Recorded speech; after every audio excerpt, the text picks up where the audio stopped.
आप सिर्फ कल्पना कीजिए कि भारत देश में आपको कश्मीर से कन्याकुमारी जाने के लिए या गुजरात से अरुणाचल प्रदेश तक का सफर करने के लिए हर एक राज्य का अलग से वीजा लेना पड़ता तो क्या होता।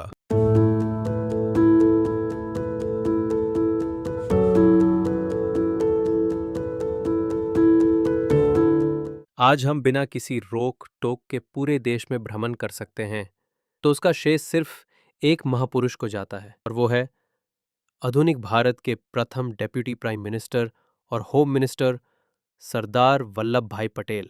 भारत के प्रधानमंत्री मोदी जी ने दुनिया के सबसे टॉलेस्ट स्टैचू के स्वरूप में 2010 में कंसेप्चुलाइज किया और अक्टूबर 2018 में राष्ट्र को समर्पित किया। सरदार पटेल का स्टैचू विश्व की सबसे ऊंची 182 मीटर और 597 फीट प्रतिमा है। गुजरात सरकार द्वारा 7 अक्टूबर 2010 को इस परियोजना की घोषणा की गई थी। इस मूर्ति को बनाने के लिए लोहा पूरे भारत के गांव में रहने वाले किसानों से खेती के काम में आने वाले पुराने और बेकार हो चुके औजारों का संग्रह करके जुटाया गया।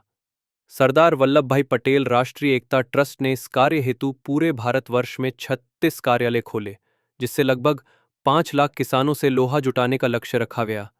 इस अभियान का नाम स्टैचू ऑफ यूनिटी अभियान दिया गया। स्टैचू के बॉटम में एक बहुत ही खूबसूरत ऑडियो विजुअल म्यूजियम बनाया गया है, जहां आपको ना सिर्फ सरदार वल्लभ भाई पटेल के अंगत जीवन की एक झलकी देखने को मिलती है, यहाँ पर आपको सरदार वल्लभ भाई पटेल ने ज़्यादातर राजवाड़ों को भारत के साथ जुड़ने के लिए समझाने में किए गए अथाग प्रयत्न की भी झलकी देखने को मिलती है। स्टैच्यू ऑफ यूनिटी के निर्माण का पर्पस सिर्फ सरदार वल्लभ भाई पटेल के ये महान काम को हाईलाइट करने तक सीमित नहीं है। स्टैच्यू ऑफ यूनिटी और उसके सराउंडिंग में बहुत मेहनत से और खूबसूरती से बहुत सारे टूरिस्ट अट्रैक्शंस भी क्रिएट किए गए हैं, जिसमें cactus garden, butterfly garden, Miyawaki forest, boat ride, yacht ride, सयाकाल नर्मदा आरती, laser show, Sardar Sarovar dam visit जैसे और भी अट्रैक्शंस क्रिएट किए गए हैं। आप अगर एसओ की विजिट के लिए आते हैं तो मिनिमम 3 दिन का प्रोग्राम बना के चलिए।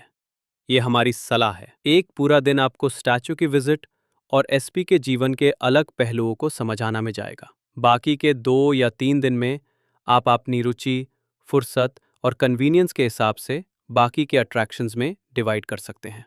हमने हमारा टाइम ज़्यादातर statue visit, yacht ride, Miyawaki forest visit और नर्मदा रिवर आरती में व्यतीत किया। Miyawaki forest Japanese botanist Akira Miyawaki के कॉन्सेप्ट पर बेस्ड है।